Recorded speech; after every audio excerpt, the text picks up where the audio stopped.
Welcome to this explainer. I am so thrilled you're joining me today because we are going on a really fascinating visual journey. We're going to demystify one of the most highly engineered, canonically strict, and honestly just breathtaking art forms in human history, the Indian miniature painting tradition. If you think you already know what a miniature is, well, prepare to have your perspective totally shifted. We're going to explore how strict ancient rules, changing physical canvases, and diverse regional courts shaped masterpieces that were literally designed to be held right in the palm of your hand. Okay, let's dive into this. Here's our roadmap for the explainer. First, we'll redefine what miniature art actually is. Second, we're looking at the engineering of the physical canvas itself. Third, we'll take a tour of 3 distinct regional schools. And finally, we'll uncover why these works survive today as dispersed folios. So, starting off with Section 1, redefining the miniature art. Let's challenge some preconceived notions right out of the gate here. In our everyday vocabulary, we use miniature to just mean something really small, right? But historically, in the context of Indian art, it's so much more than that. These works were absolutely never intended to be hung up on the grand walls of a mansion. Instead, they were conceived from the ground up as methodical, thematic sets. They are intimate, handheld pictorial translations of texts, things like poetic verses or grand epics. And the text and image, they actually share clearly demarcated zones on the page, because you are meant to read and observe them simultaneously from a very close distance. Now, what's really interesting about this slide is the visual juxtaposition. Notice the stark no placed over the framed wall painting. It completely reorients how we should be thinking about this art. Then, compare that to the intimacy of the hands holding the illuminated book. This wasn't just ambient decoration for a room, it was a totally interactive, immersive experience. The reader was engaging with the cosmos, the gods, and the royal courts, literally right in their lap. And to create these incredible, immersive worlds, the artists didn't just, paint whatever they felt like on a whim. They followed a profound, incredibly strict blueprint.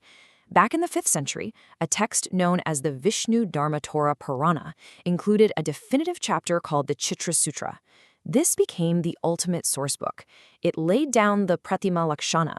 These are the absolute strict canons of image making that dictated the techniques, the tools, the perspective, and the three-dimensionality for literally centuries to come.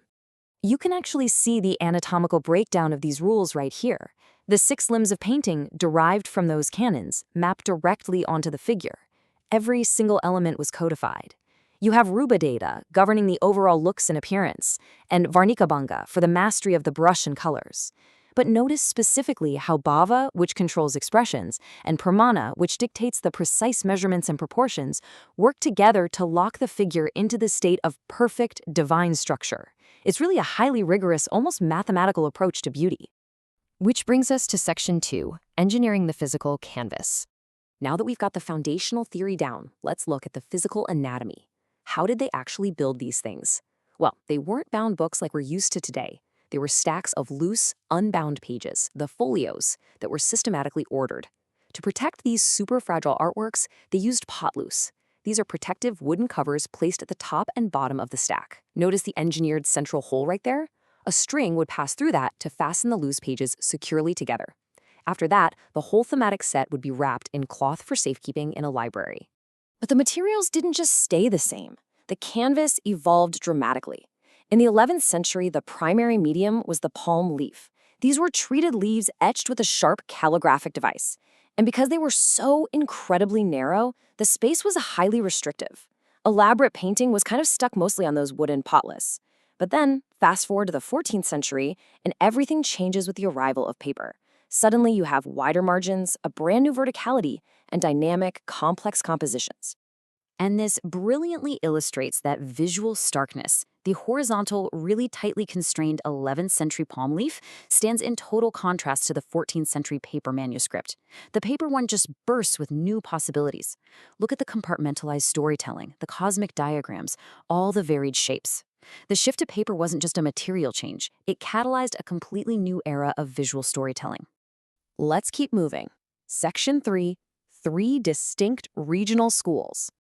So we're taking a comparative tour now because that shared DNA of the Chitra Sutra didn't just produce one boring, homogeneous style. It morphed based on regional geography and local patrons.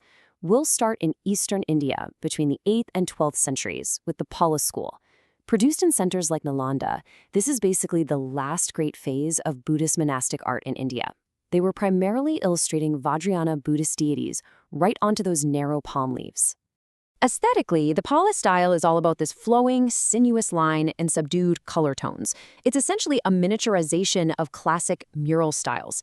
But notice the direct connection here to bronze casting. The workshops at Nalanda were casting famous bronzes at the exact same time, and you can easily see how the painterly figures and the sculptural forms share this identical, really fluid visual language. Okay, now let's travel west over to Gujarat and Rajasthan to explore the Jain school. The vibe here is completely different. The patrons aren't monks. They're a very wealthy merchant class, fueled by bustling trade routes. They funded this art through something called Shastradhan, which is the donation of illustrated manuscripts to monastery libraries, as this highly glorified righteous act of charity. They were commissioning texts like the Kalpa Sutra and these incredibly complex cosmological mappings of the universe. So the crucial point is how drastically different this looks from the fluid paletta style we just looked at. This period, from roughly 1350 to 1450, is a massive creative explosion. Gone is the fluidity. Instead, you have this rigid, schematic, wiry line work. And check out the further eye. It's this bold attempt at three-dimensionality where the eye literally protrudes into empty space beyond the profile of the face. Plus, since these patrons were merchants, there's a huge focus on intricate local textile patterns, lavish reds, expensive lapis lazuli, and tons of gold to really show off their wealth. Next up, we have the Sultanate School in central and western India. I actually love calling this one the Great Hybrid. After the 12th century, Sultanate dynasties brought in these powerful Central Asian influences. Think Persian palettes and Turkic physiognomy. And those rapidly intermingled with the pre-Rajasthani indigenous styles. The absolute masterpiece of this era is the Nimitnama, or the Book of Delicacies from the early 1500s. It's an illustrated recipe and hunting book that just perfectly captures this cultural fusion. Let's move to and see how this all builds together. Looking at this matrix side by side really logs in the incredible diversity we're talking about. You've got the Pala in the east on palm leaves for Buddhist monks, the Jain in the west transitioning to paper with wiry lines and that wild protruding feather eye for merchants, and the Sultanate in the central/west on paper, presenting a true hybrid style for the royal courts. Mapping it out like this makes it so clear how local geography and different patrons completely transformed that shared ancient blueprint. All right, finally, let's head into Section 4, Surviving as Dispersed Folios. Now, we've seen how meticulously these sets were engineered and bound together by those central strings. So, what does this all mean for the modern reality of these artifacts today? It presents a massive mystery for historians. Why are these highly unified thematic stories now scattered all across the globe as loose individual pages? Well, a big piece of the puzzle is the tragedy of what historians call vacuous spells. You see, the most critical page of any manuscript was the colophon page. That's the anchor. It gave the patron's name, the artist, the date, the location, but thanks to fire, humidity, and just time itself, these anchor pages frequently went missing, leaving us with these frustrating chronological voids. And on top of that, these manuscripts were so highly portable that they traveled constantly. They were given as dowries, traded, carried by pilgrims, so a painting made in Mewar might show up miles away in a Bundi court, which just completely scrambles the historical timeline. Ultimately, this extreme portability was kind of a double-edged sword. On one hand, it saved these manuscripts from total destruction. They traveled with migrating monks fleeing invasions, and they forged diplomatic ties. But on the other hand, the result today is that they mostly exist as loose, isolated folios in private collections or sitting alone in modern museum cases, entirely stripped from their original protective bindings and the larger narratives they belong to. Yet, even though they're separated, each one of these individual pages just absolutely commands our attention. They remain masterful testaments to a unified, rigorous, and profoundly beautiful artistic tradition. The canons of the Chitra Sutra are still right there, surviving in these fragments. As you look at these vibrant colors and precise lines that have somehow endured for centuries, I want to leave you with a thought. If so much beauty is contained in just a single scattered folio, what other magnificent lost histories are still out there, quietly hiding in the dispersed fragments of the world? Thank you so much for exploring this incredible visual history with me.